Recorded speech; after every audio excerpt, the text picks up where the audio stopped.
Everyone needs compassion, a love that's never failing. Let mercy fall on me. Everyone needs forgiveness, the kindness of a Savior, the hope of nations.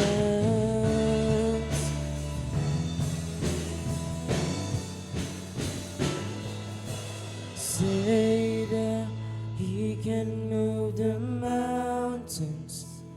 My God is mighty to save. He is mighty to save. Forever, author of salvation.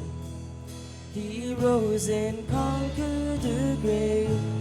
Jesus conquered the grave.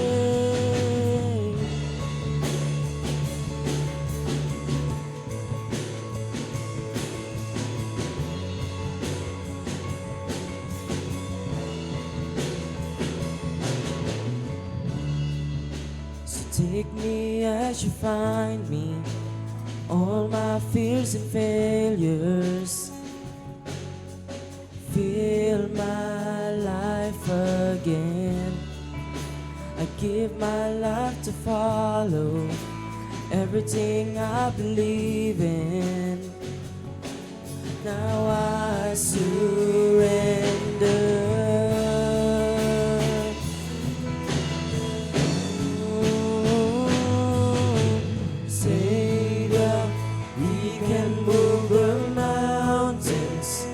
My God is mighty to save. He is mighty to save. Forever, author of salvation. He rose and conquered the grave. Jesus conquered the grave.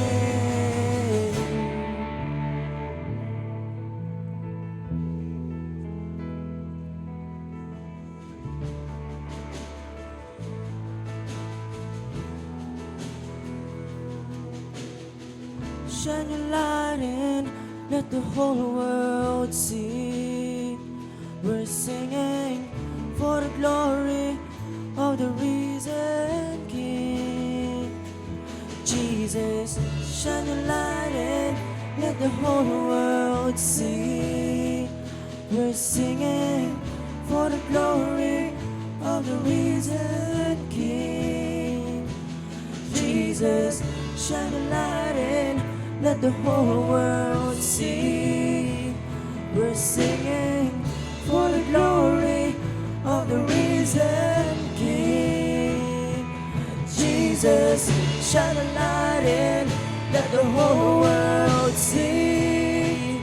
We're singing for the glory of the risen King. Savior, He can move the mountains. My God is mighty to save. He is mighty to save. Forever, author of salvation. He rose and conquered the grave. Jesus conquered the grave. Shine a light and let the whole world see. We're singing for the glory of the risen King. Jesus, shine a light and let the whole world see. We're singing for the glory of the risen King.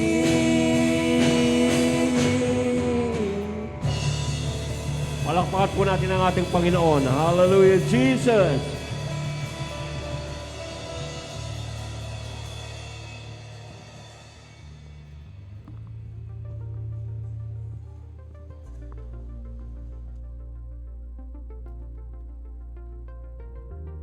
Praise God. Yan. Glory to God. Magandang umaga po. Mga announcement po. Sa Sunday, sa Sunday na ang atin pong Christmas party. Mas maganda, mas maaga po kung alas 5 ay nandito na lahat ay makapag-start na po tayo. Ano po? Nakalimutan ko pong i-announce na ang mga lalaki, ang isusuot po nila ay kulay green. Yung mga babae naman ay red. Ano po? Red and green. Yung mga bata, nasa discretion na po ng magulang kung anong ipapas. Pero dapat red and green ang ipapasuot din po. Ako po'y naniniwala na halos nakahanda na po yung mga bawat department sa kanilang mga nakatokan na yung mga pagkain, mga presentation, I don't know kung magkakaroon ng presentation. Tapos yung youth, yung pong sa sa yung mga magpapa-games, nakahanda na rin po yung mga paraffol, meron mga appliances diyan nakatago. Ayun na diyan. Ang mahalaga po ay nandun tayo. Hindi magiging masaya yung party natin kung wala po kayo. So ano po yan? Required. Required na nandun tayo. Amen. Ayan.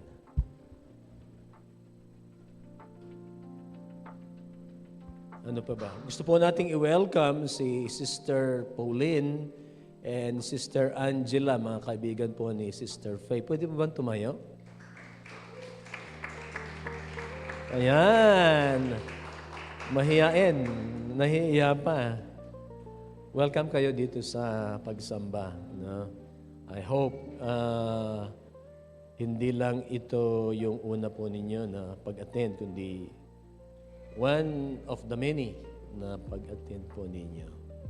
Ayan. Ano pa ba yung mga i-announce ko? Ma'am, sa Saturday, mayroon pong party din, yung men and women ng Tarlac section.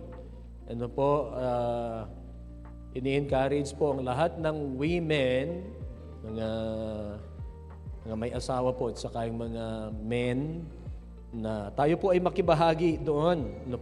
Suportahan po natin. Ako po mangangaral sa Victoria po ito. Sa Victoria, Tarlac. Malapit lang. Kung ikaw ay nakamotor, 1 oras. Kung nakasasakyan ka, mas mabilis. Tinry ko na po yun, 1 oras magbuhat dito. Doon sa mamanahin ni Sheikh sa akin. Yung Honda 125. Ayan. So, coordinate po kayo kay Sister Red, saka po kay Pastor Joby patungkol po dito sa sectional Christmas party ng men and women. Kung meron po kayong mga Biblia, ay buksan po natin sa Matthew chapter 1, verses 18 up to 25.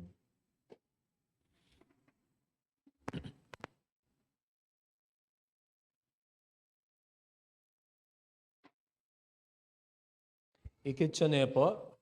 Matthew chapter 1, verses 18 to 25. Magbabasa po ako sa NIV, New International Version. Ayan, meron pala dyan. Matthew chapter 1, verses 18 to 25. Ito po ang nakasulat. This is how the birth of Jesus, the Messiah, came about. His mother Mary was pledged to be married to Joseph. So pledged to be married. But before they came together, she was found to be pregnant through the Holy Spirit. Because Joseph, her husband, was faithful to the law, and yet did not want to expose her to public disgrace. He had in mind to divorce her quietly. But after he had considered this, an angel of the Lord appeared to him in a dream and said, Joseph, son of David, do not be afraid to take Mary home as your wife, because what is conceived in her is from the Holy Spirit. She will give birth to a son, and you are to give him the name Jesus, because he will save his people from their sins. All this took place to fulfill what the Lord had said through the prophet, the virgin will conceive and give birth to a son, which means God with us. When Joseph woke up, he did what the angel of the Lord had commanded him and took Mary home as his wife. But he did not consummate their marriage until she gave birth to a son, and he gave him the name Jesus. Tayo po'y manalangin, nagpapasalamat kami, Panginoon, sa pagkakataon pong ito that you have given us to worship you, Lord, and to thank you, to experience your powerful presence. Salamat po, O Diyos, sa inyong kabutihan sa amin, sa inyong biyaya.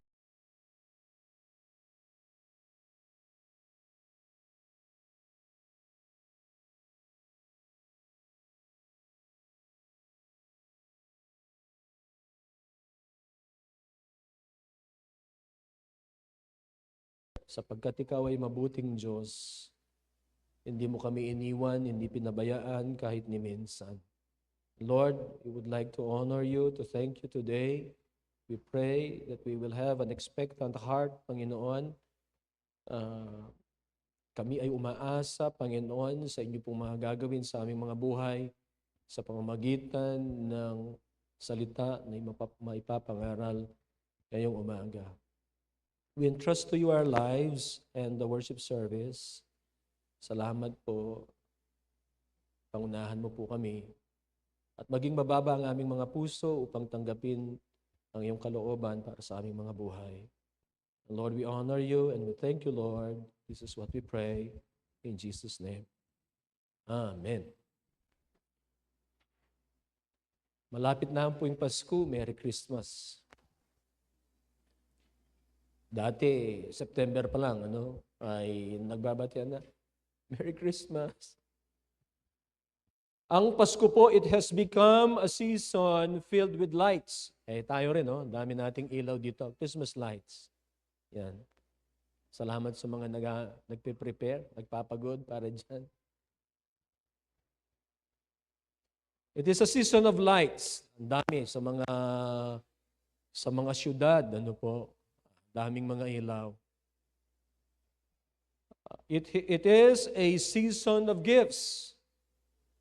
Tayo ay nag-exchange gifts sa atin ngayon wala, sa ibang mga churches, tapos sa mga opisina, mayroong mga exchange gifts. Season of lights, season of gifts, season of songs. Ay, yung mga kabataan ay meron pong meron silang mga caroling, 3 days, nakaisang gabi na po sila. Meron pang 2 gabi. Pupunta po sila sa inyo. Nagbigay na ba ng sulat?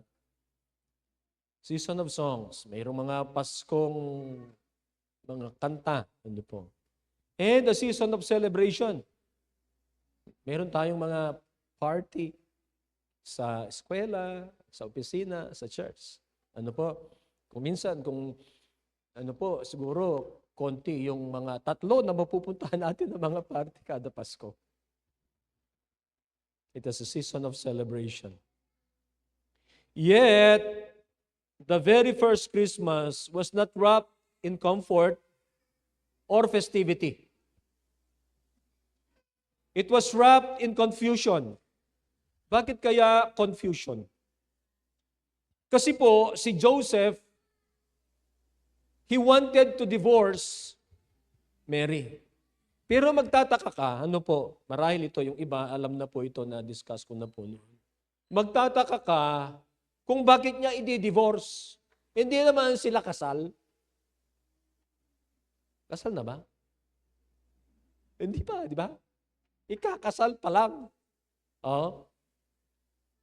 Tingnan natin, Sa verse 18, yung second part, sabi niya, his mother Mary was pledged to be married to Joseph. Pledged to be married, ibig sabihin, hindi pa naman kasal yan. Pero dun sa susunod ay sa verse 19, because Joseph, her husband, was faithful to the law and yet did not want to expose her to public disgrace, he had in mind to divorce her quietly. Bakit ka magdi-divorce?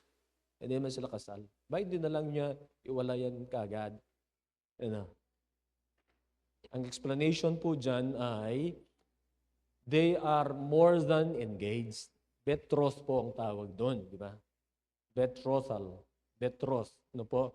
Hindi sila nagsasama, pero binding na po yung kanilang betrothal. Kaya sabi niya ay he wanted o he had in mind to divorce her quietly. Ano po? Confusion. Kasi nga, confused siya. Bakit mangyayari na ganito? No? Siya, which is, of course, alam natin na chaste si Mary, ano po, and she is a godly woman. Pagkatapos, ganito. Wala pang, kumbaga, bago po ito at pagkatapos nito, maaring kahit na ngayon sa panahon natin, sasabihin ng isang dalaga, buntis ako, sabi niya, walang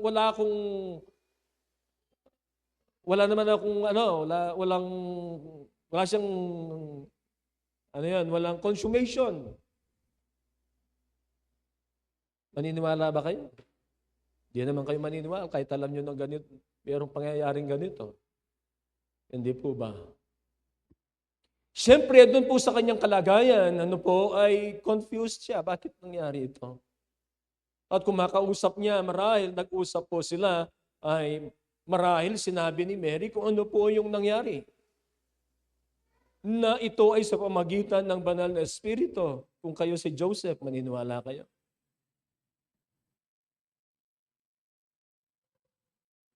Confusion. He wanted to divorce Mary because she was pregnant. Fear. It was wrapped in fear because Mary, being pregnant without a husband, kung sakali, faces ridicule and shame.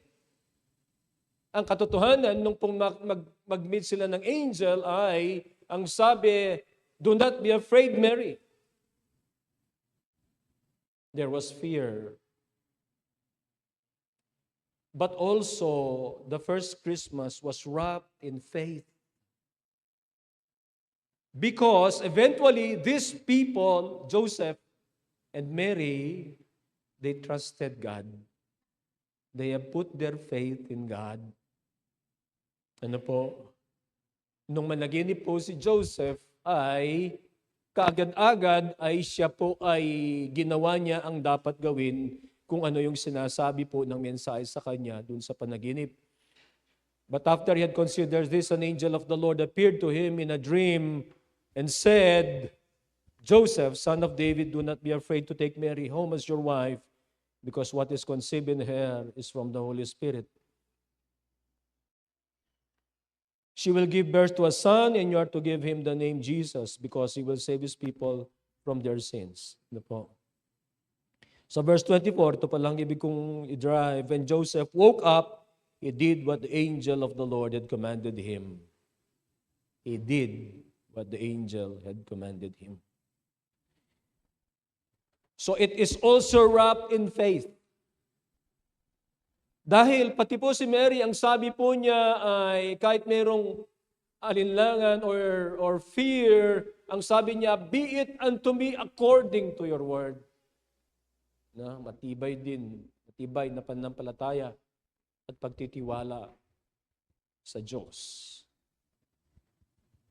Si Matthew po, yung sumulat po nito, he invites us to look beyond the decorations and the festivities.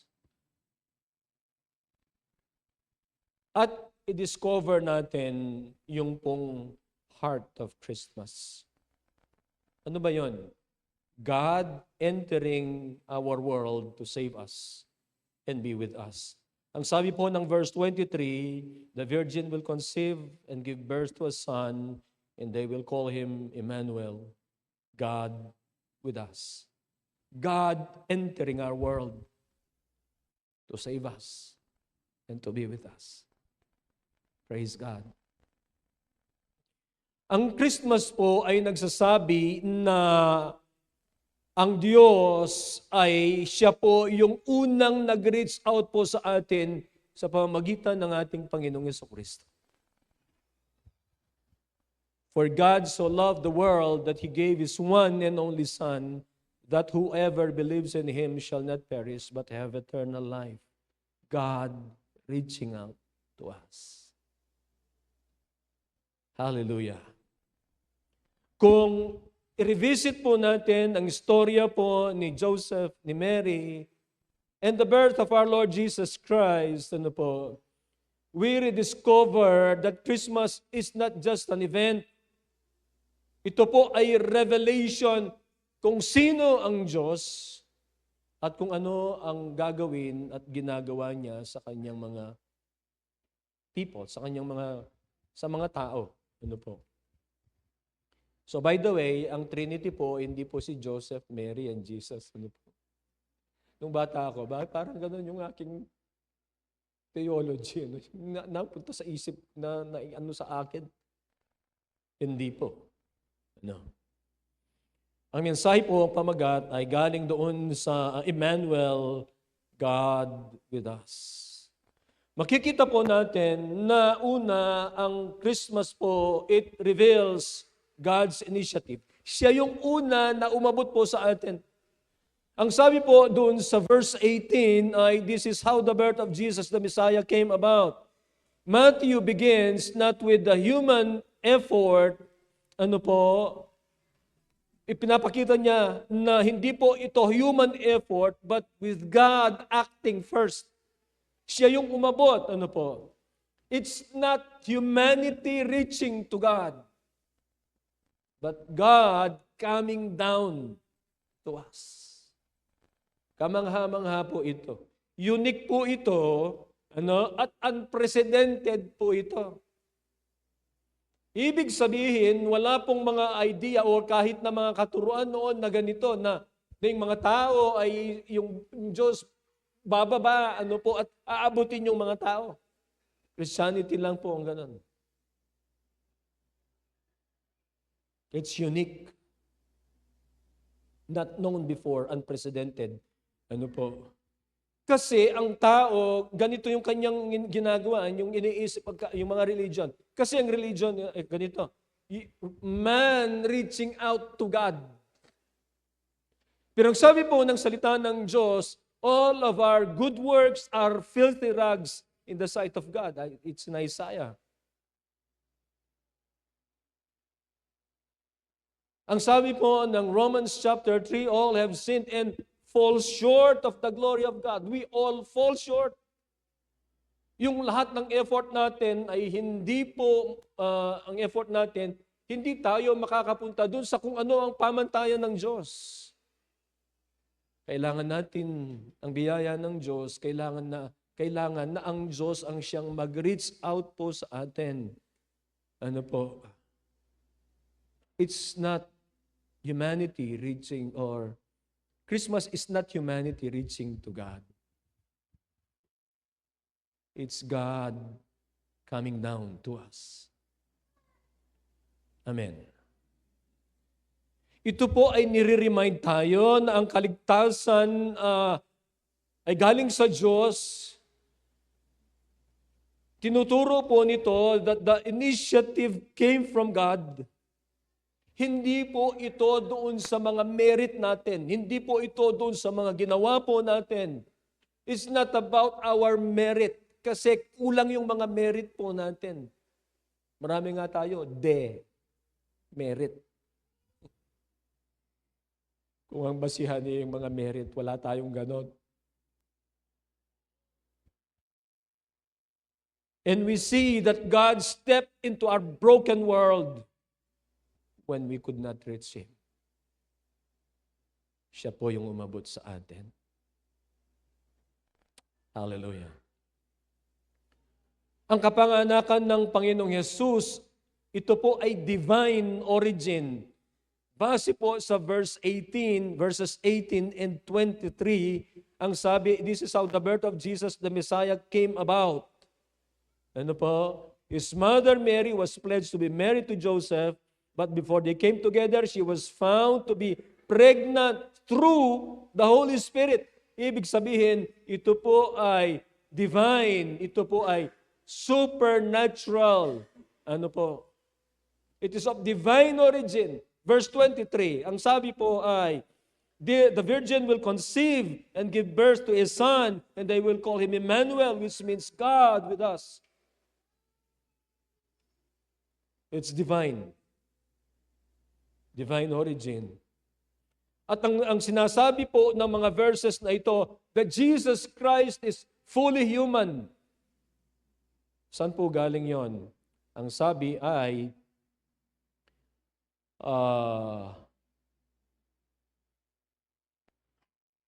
his mother Mary was pledged to be married.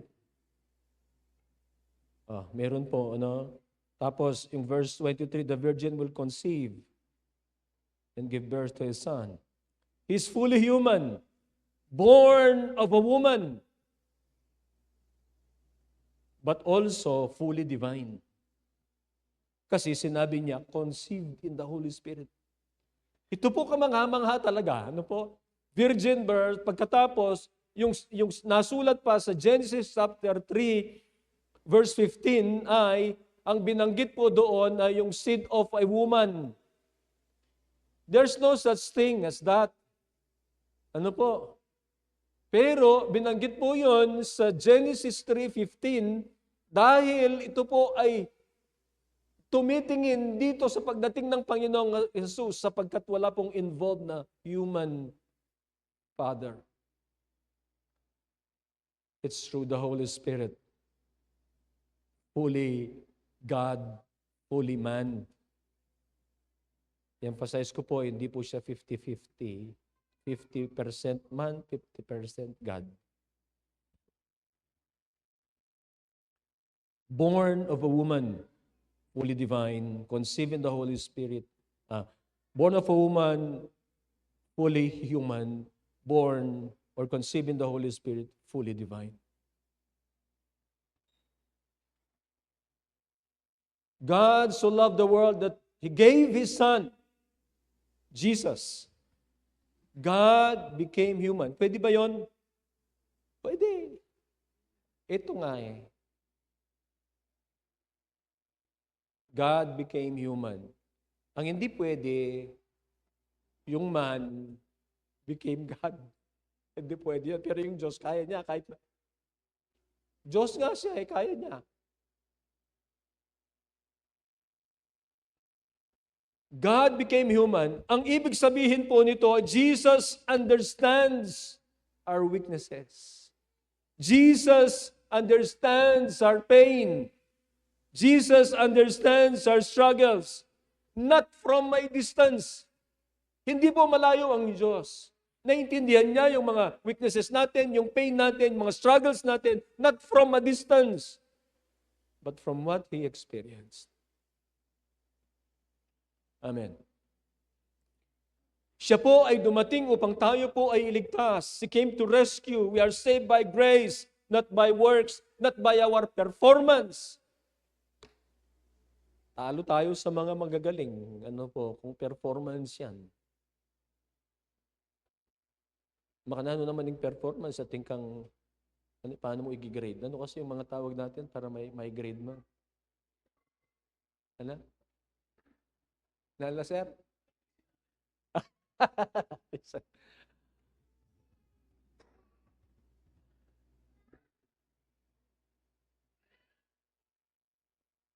We are saved by grace, not by works. Ang sabi po ng Ephesians chapter 2 verses 8 and 9, for it is by grace you have been saved through faith, and this is not from yourselves, it is a gift of God, not by works, so that no one can boast.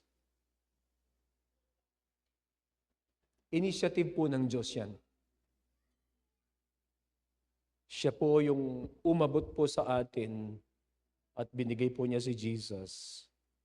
And we are saved by His grace.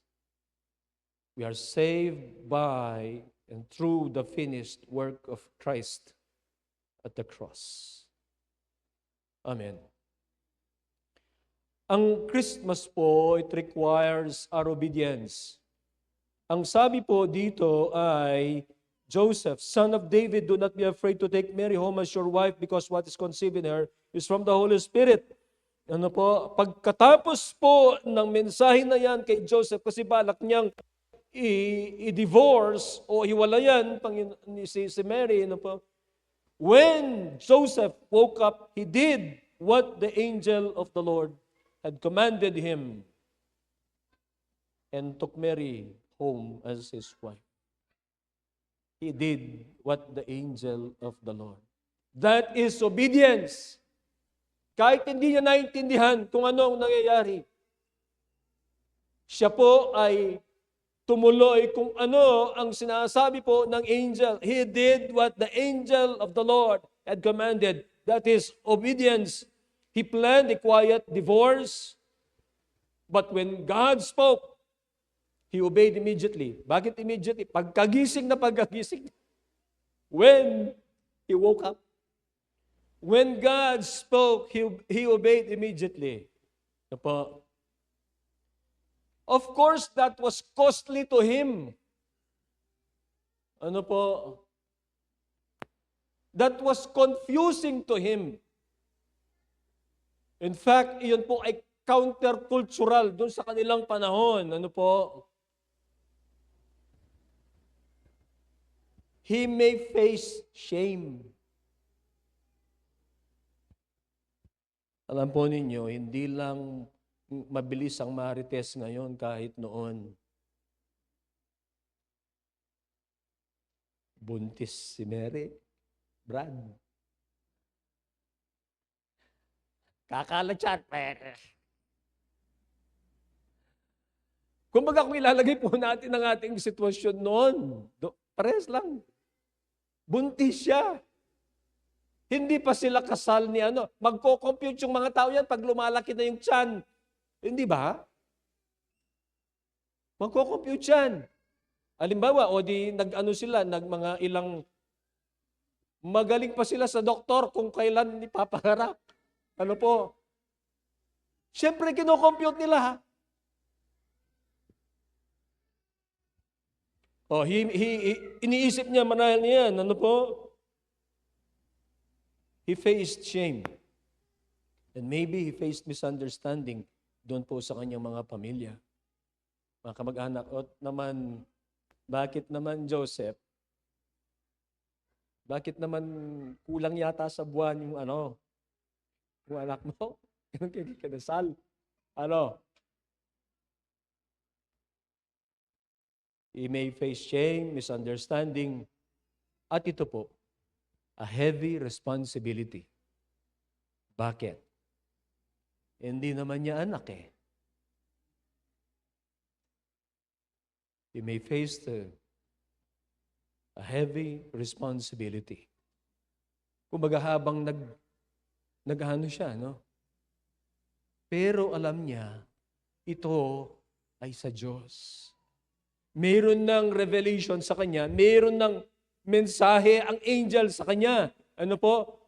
But he may face all this. At marahil, ano po, yung responsibility na yan na mabigat ay, alam niya yan ay anak ng Diyos. Yan ay. Paano niya palalakihin?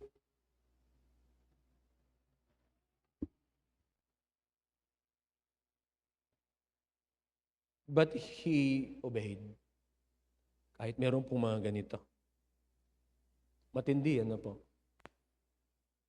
I think si Joseph, siya po yung isa doon sa mga silent na figure ng Christmas. Ano po? Na napakalaki ng kanyang role. Ano po?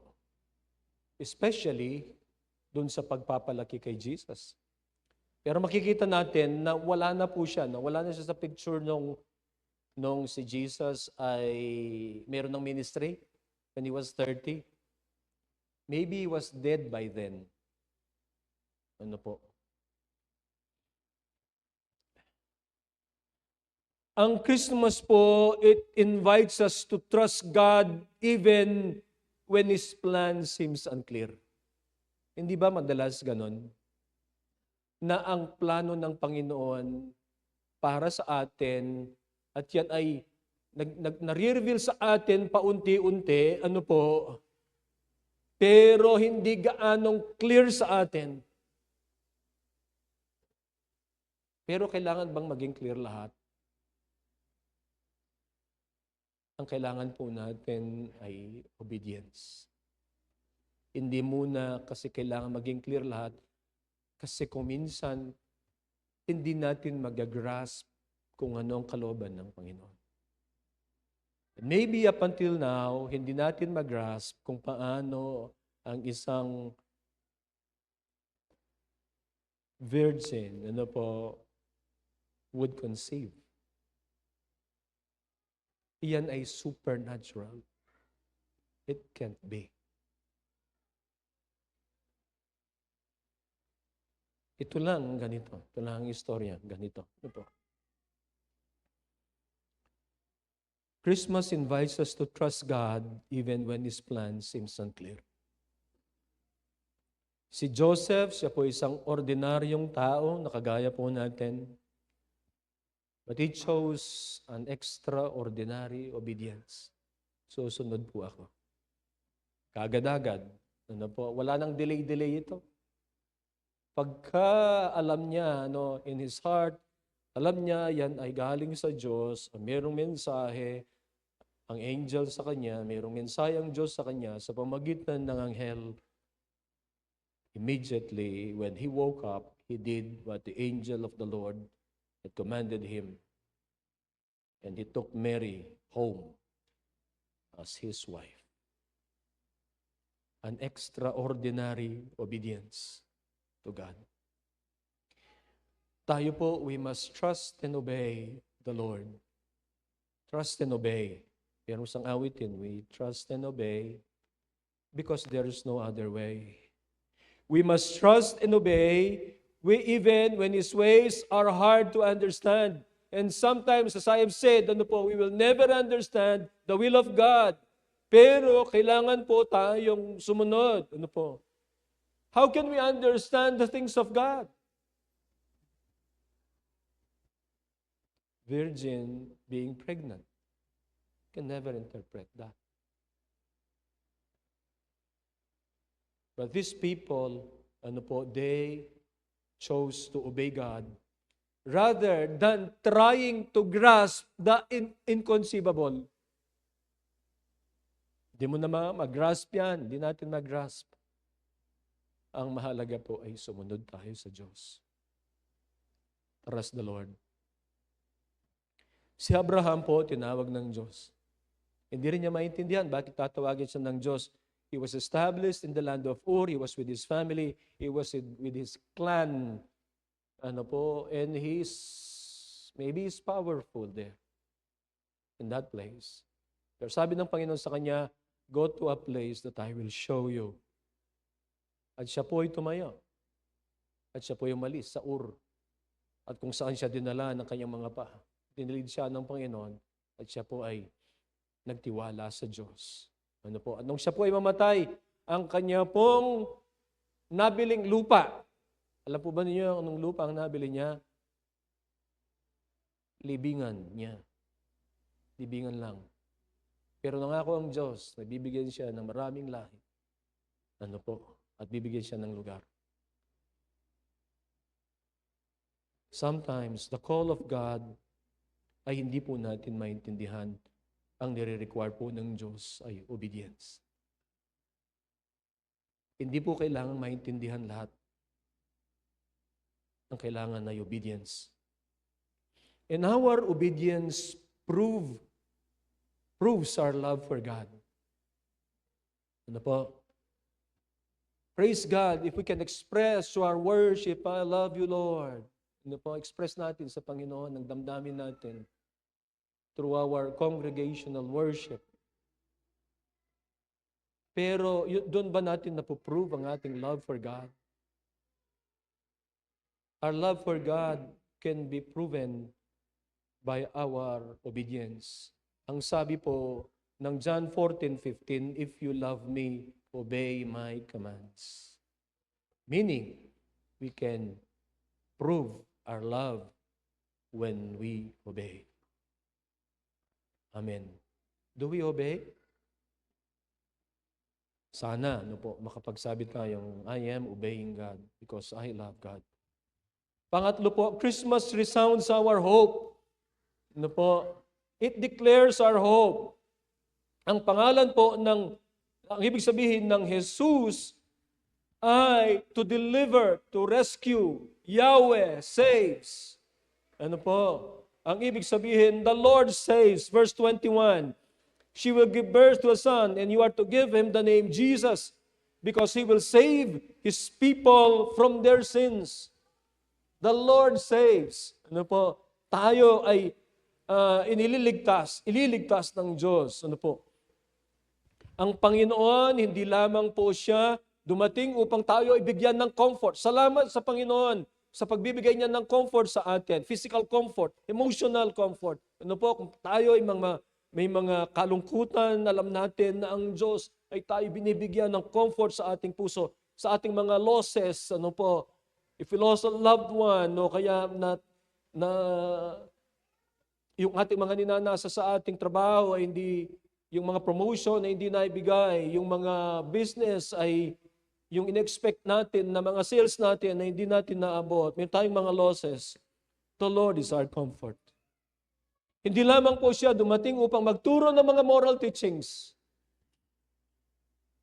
Pero kailangan nating sundin. Ano po yung kanyang mga turo? Ano po yung mga spiritual things? Pero hindi lamang po siya dumating to bring comfort and moral teaching. He came to save His people from their sins. He came to save us. Hallelujah. I am saved not because of my merit. I am saved not because of performance. Sapagkat hindi ako maliligtas doon. Hindi tayo maliligtas doon. He came to save His people.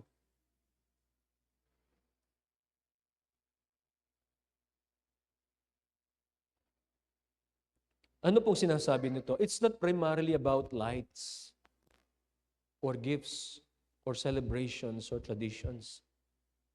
It is about the arrival of the Savior who deals with the deepest problem of humanity, sin. Salamat sa Panginoon.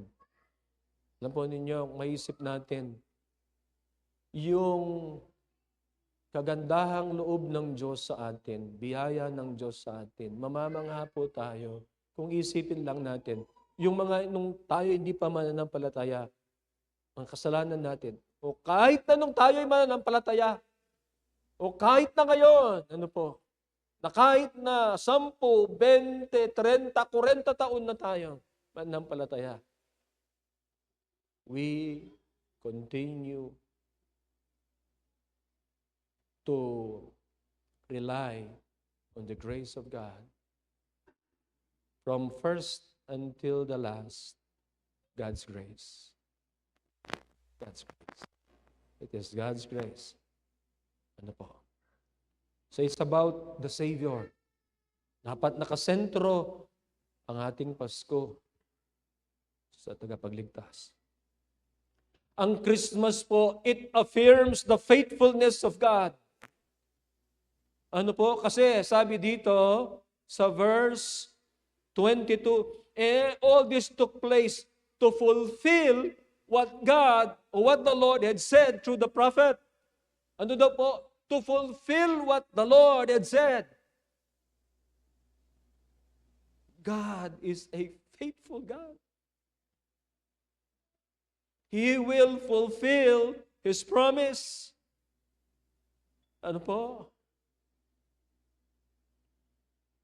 Christmas affirms God's faithfulness. Fulfillment of a prophecy. Ano po? Na ang prophecy na ito, napaka-imposible. The virgin will conceive and give birth to a son, and they will call him Emmanuel. Ini-stress po ito, ini-emphasize po ni Matthew that all this happened to fulfill what the Lord had said. The birth of Jesus is a fulfillment of a prophecy. Babalik tayo doon sa una, ito po ay sa Diyos. Sa first point, di ba? Sabi natin, yan ay move ng Diyos. Ano po? God is faithful. He keeps His promises. He keeps His promises. Meron ba tayong pinanghahawakan na pangako ng Diyos? Your God is faithful. He will keep His promise to you. Ang pangalan po na ibibigay ay Emmanuel, God with us. You are not alone. Amen. Amen po ba doon? Hindi po ito yung kinakanta ni Michael Jackson. You are not alone. You are not alone. Ano po kasi ang Panginoon, Emmanuel, God with us. Ano po? Maliban sa ang Diyos ay tapat, He keeps His promises, Jesus is our Emmanuel, God with us. You are not alone. He is with you in your struggles. He is with you in your fears. He is with you in your future. Hallelujah. Amen. And this gives us hope. Amen. Na ang Diyos tapat, ang Diyos ay sumasa atin, hindi tayo nag-iisa, nagbibigay sa atin ng pag-asa. Ang Pasko, ang Christmas, ina-announce niya ang ating tagapagligtas. Ang ating tagapagligtas, ang siyang ating pag-asa. Amen. Jesus is our hope. Jesus is our hope. Christmas is a declaration that God is with us. Yun ang binigay niyang pangalan eh. Ano po? Emmanuel. God with us. Kasama natin yung Diyos. At kapag alam natin na kasama natin ang Diyos, ano po? Mayroon bang pagsubok na hindi natin kakayanin? Mayroon bang mga pangyayari sa buhay natin, ano po, na hindi natin mapagtatagumpayan?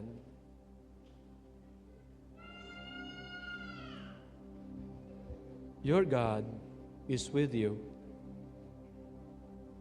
His compound name, doon po sa Old Testament, is Jehovah Shammah.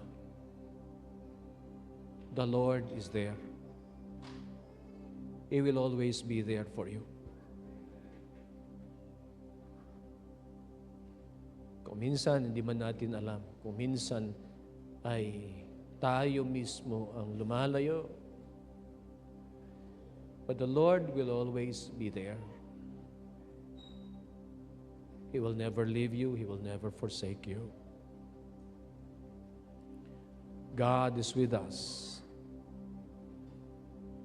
God saves. Ang mensahe po ng Pasko ay wonderfully simple and eternally powerful. God took the initiative to reach us. At dahil po dyan, meron tayong part. God took the initiative. What's our part? Yung part natin ay mag-respond doon sa initiative ng Panginoon, ng Diyos. We are invited to respond in faith and obedience. Dumating ang Panginoong Yesus upang tayo po iligtas. At makapiling natin forever. Ano po? As we celebrate Christmas, may we not only admire the story, but enter to it. Punta tayo dun. Ano po? Receiving the gift of salvation. Hallelujah. Meron tayong kaligtasan. Tanggapin natin. Lumakad tayo in obedience. Ano po? We receive salvation. We walk in obedience like Joseph. And resting in the promise that God is with us. And we have hope. Ano po? Dahil nandyan ang Diyos at tayo niligtas ng Diyos. Tayo pong lahat tumayo.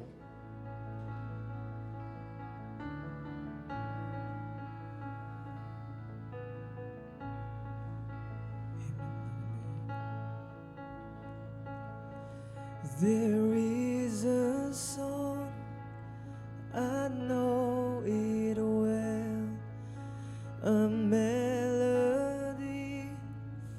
that's never failed. On mountains high, in valleys low, my soul will rest, my confidence in you alone. No peasant name, his name is Jesus, my Savior's cross has set the sinner free. Hope has a name, his name is Jesus.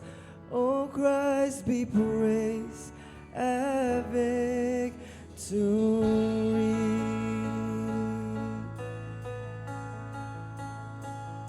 There is a light, salvation's flame, Christ undefeated,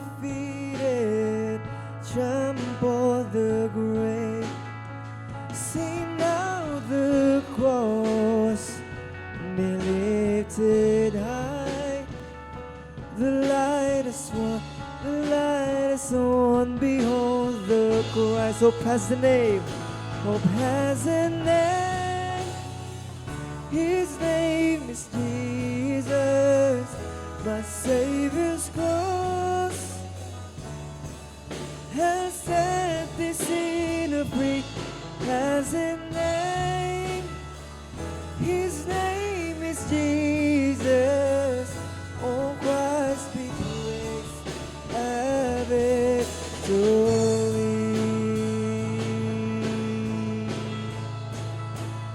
There'll be a day, my hope complete. Now home in glory, your face I'll see. My pain no more, my fear will cease. I bow my life, I fix my eyes on Christ my King. I bow my life, I bow my life, I fix my eyes on Christ our King. Let us sing. Hope has a name. Hope has a name. His name is Jesus, my Savior's cross has set the sinner free. Has a name. His name is Jesus. A victory. Hope has a name. Hope has a name. His name is Jesus, my Savior's has set the sinner free. Has a name. His name is Jesus. Christ be praised and victory. Christ be praised, Christ be praised and victory. Oh, Christ be praised and victory. Hallelujah. Hallelujah. Hallelujah. Hallelujah. Papasalamat kami, Panginoon, sa pag-abot mo po sa amin at sa patuloy na pag-abot sa amin. Dalangin namin, O Diyos, na kami po ay maging masunurin, ma-express namin ang aming pag-ibig, Panginoon, sa inyo sa pamagitan, Panginoon, ng aming pagsunod. Salamat, O Diyos, dahil Ikaw ay tapat. Salamat, Panginoon, Ikaw ang aming Emmanuel, God with us. At salamat, meron kaming pag-asa sa aming Panginoon. Dalangin namin, O Diyos, na ang mensaheng ito ng Pasko ay manatili sa aming mga puso. Na Ikaw ay unang umabot sa amin at dahil dito, Panginoon, meron kaming kaligtasan. Salamat sa kaligtasan na meron kami nung ilagay namin ang aming pananampalataya at pagtitiwala sa Panginoong Jesus. Manatili ito ang pagtitiwala, ang pagbibigay ng buhay namin hanggang sa kami ay kunin mo o kaya hanggang sa ikaw ay magbalik. Salamat po. Maitanim ito sa aming mga puso at magbigay, Panginoon, ng pag-asa sa aming pong mga buhay. Salamat po. Salamat po. Lord, we continue to entrust our lives to you. Lord, we're looking to you. We are looking to you, Lord God. I pray that we will continue to fix our eyes upon Jesus, the author and the finisher of our faith. Thank you, Lord. We honor you. We bless your name. This is what we pray in Jesus' name. Amen. Amen.